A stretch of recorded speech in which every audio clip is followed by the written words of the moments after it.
Question number 13 ए व्यक्ति 5 में से 3 प्रयत्नों में लक्ष्य भेद सकता है, जबकि बी व्यक्ति 6 में से 5 प्रयत्नों में लक्ष्य भेद सकता है। यदि दोनों व्यक्ति एक साथ निशाना लगाएं तो लक्ष्य भेदा जाए उस घटना की संभावना का मान ज्ञात कीजिए। तो यहाँ पर हम 13वां क्वेश्चन सॉल्व कर रहे हैं। ओके, तो क्या लिखा है, घटना ए किसको बोलेंगे, ए व्यक्ति लक्ष्य को भेद दे, बराबर। तो यहाँ पर पी ए बराबर क्या होगा कि वह 5 बार में से 3 बार निशाना सही लगाता है। कुल परिणाम 5 है और कितने निशाना सही लगाता है, 3, इसलिए 3/5 आया है। अगर आपको ये अलग सही तरह से नहीं दिख रहा है तो 3/5 इस तरह से लिखते हैं। ओके, इसको काट देते हैं। अब हम लोग देखते हैं घटना बी किसे कहेंगे। घटना बी व्यक्ति लक्ष्य को भेद दे। तो पी बी घटना बी की संभावना कितनी है, वो 6 प्रयत्नों में से 5 प्रयत्नों में सही निशाना लगा लेता है, इसलिए 5/6 आता है। आप इस प्रकार के वीडियो देखना चाहते हैं तो डिस्क्रिप्शन में भाग 1 और भाग 2 के अलग अलग चैप्टरों की लिंक दी है, वहां से आप देख सकते हो। चैनल पर नए चैनल को सब्सक्राइब और लाइक कर सकते हैं, क्योंकि हम इस प्रकार के वीडियो आपके लिए लेके आते रहेंगे। हमने इतना लिखा है, उसके बाद देखते हैं आगे। ए की पूरक घटना, ए की पूरक घटना निकालते हैं तो पी ए पूरक क्वेश्चन मार्क। तो ए पूरक कैसे निकालते हैं तो आपको याद ही होगा, 1 में से घटना ए की संभावना घटा देते हैं तो आ जाता है 1। तो घटना ए की संभावना कितनी है, 3/5 घटा देते हैं, 5 एकन 5 और माइनस का 3/5। 5 में से 3 घटाते हैं 2/5 इसका आंसर आता है। इसी प्रकार से हम यहाँ पर लिखते हैं बी की पूरक घटना, बी की पूरक घटना यानी पी बी पूरक क्वेश्चन मार्क।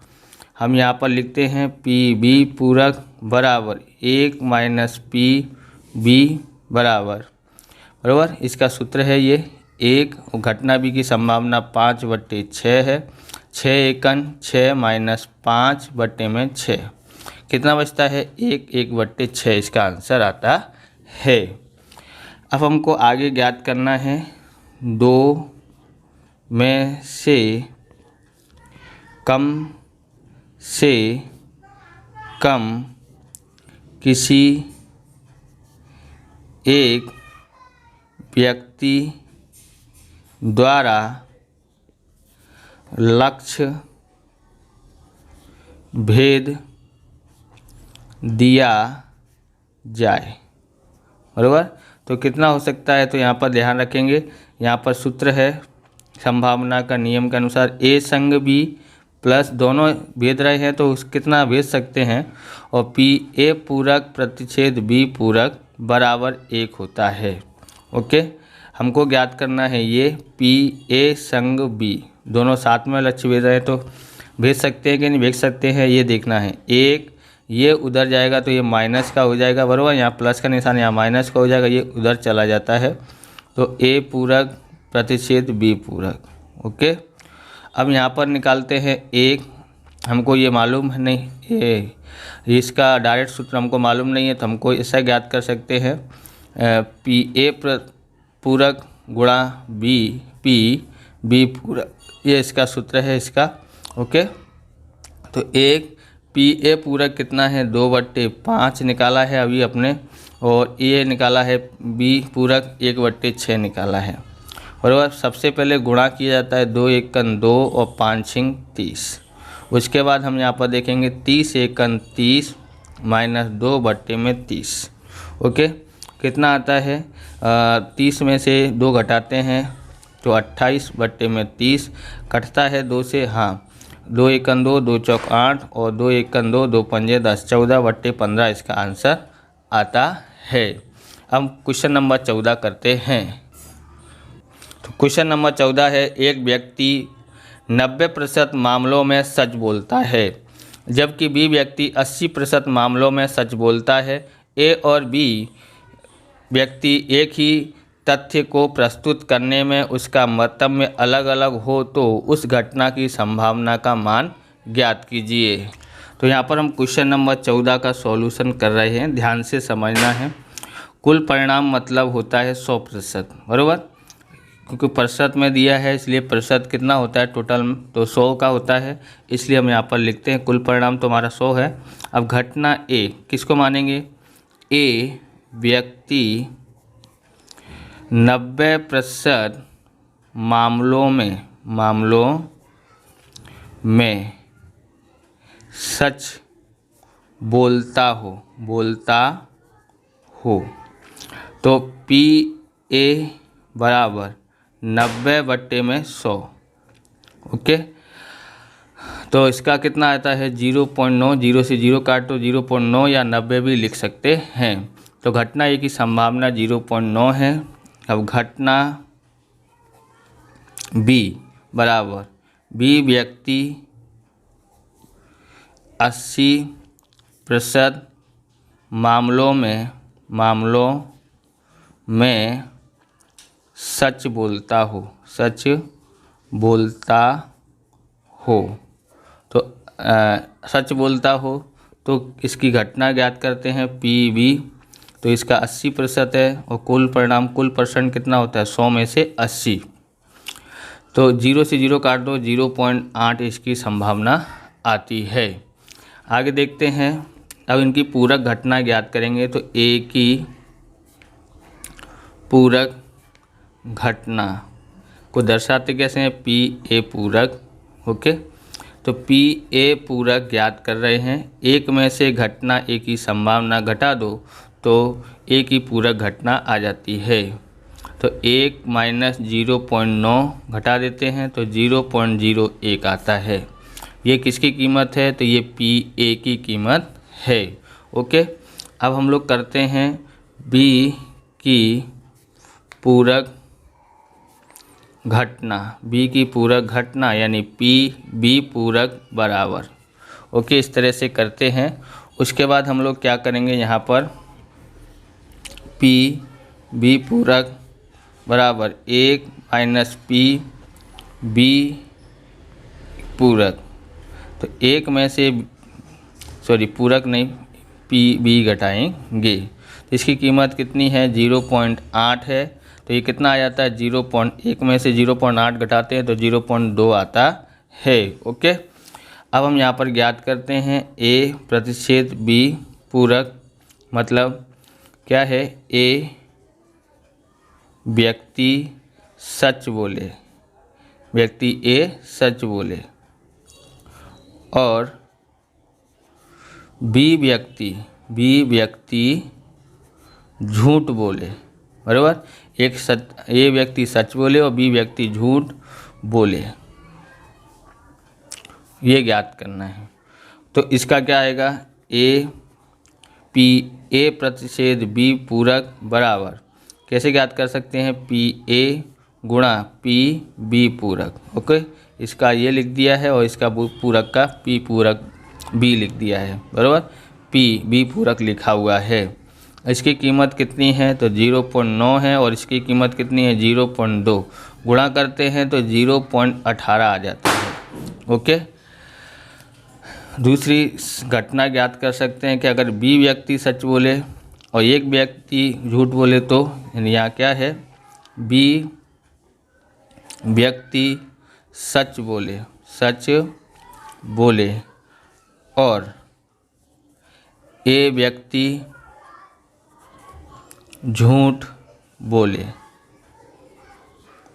तो यानी बी प्रतिच्छेद ए पूरक बराबर पी बी गुणा पी ए पूरक बराबर 0.8 गुणा 0.1 कितना आता है 0.8 आता है। गुणा कर देते हैं तो अब हमको लास्ट में क्या ज्ञात करना है, यहाँ पर देखोगे दोनों व्यक्ति का मतंब्य अलग अलग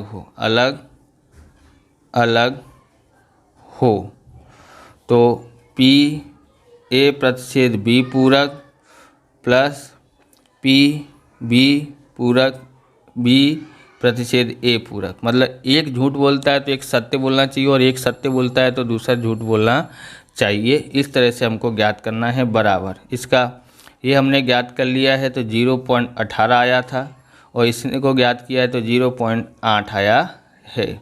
जोड़ देते हैं तो 0.26 इसका आंसर आता है। हम करते हैं अब क्वेश्चन नंबर 15। तो क्वेश्चन नंबर 15 है, यदि यादृश प्रयोग की 3 घटनाएं ए, बी और सी निरपेक्ष घटनाएं हों तथा पी ए 0.2, पी बी 0.3 तथा पी सी 0.5 हो तो पी ए संग बी संग सी का मान ज्ञात कीजिए। तो हमारे पास क्या दिया है, तो पी ए बराबर 0.2 दिया है, ओके।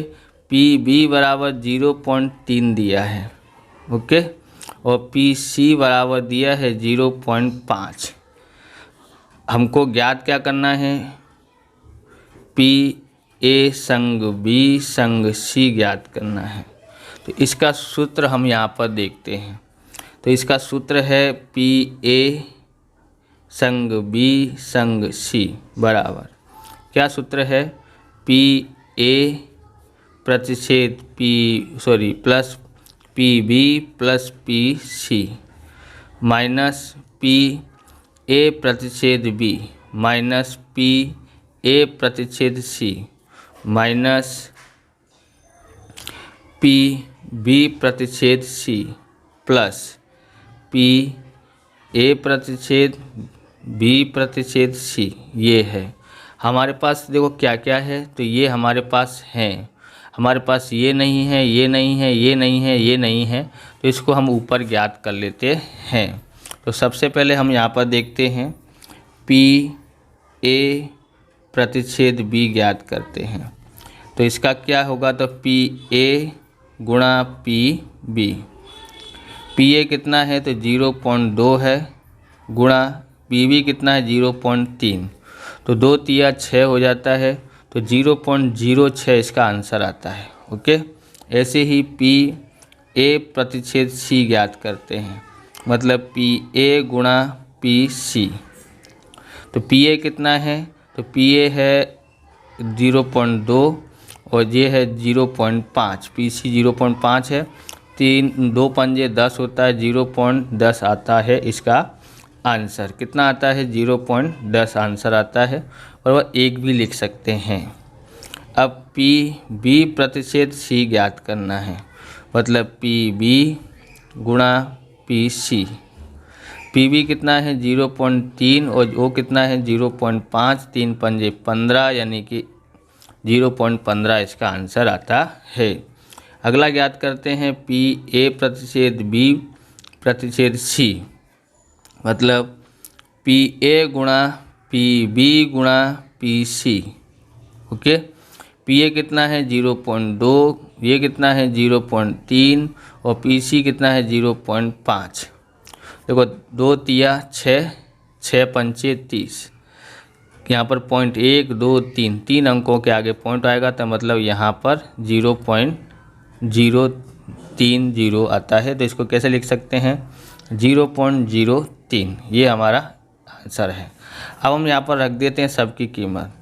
पी ए कितना है, बोले 0.2 है, और पी बी कितना है, तो 0.3 है, पी सी कितना है, तो 0.5 है, ओके। उसके बाद हम यहाँ पर लिखते हैं इसकी कीमत कितनी लेके आए हैं, तो 0.6, और इसकी कीमत है 0.1 या 10 लिख सकते हैं। इसकी कीमत कितनी है, तो 0.15 है, और इसकी कीमत कितनी है, तो इसकी कीमत 0.03 है, ओके। अब उसके बाद हम यहाँ पर देखते हैं प्लस प्लस वालों को जोड़ते हैं, इनको जोड़ते हैं और इसको जोड़ते हैं, तो हमारे पास आता है यहाँ पर 1.03 आता है। इन दोनों को जोड़ते हैं, इन तीनों को जोड़ते हैं, तो हमारे पास कितना आता है यहाँ पर, तो 0.31 आंसर आ जाता है, बराबर। तीनों को जोड़ते हैं, अब घटाते हैं इनमें से, तो 0.72 आंसर आता है। ये हमारा आंसर है। इस प्रकार से ये वीडियो पूरा होता है। अगर आपको हमारा वीडियो अच्छा लगे तो लाइक शेयर कमेंट करें, चैनल पर नए चैनल को सब्सक्राइब करें। मिलते हैं नेक्स्ट वीडियो में। जय हिंद, जय भारत, वंदे मातरम।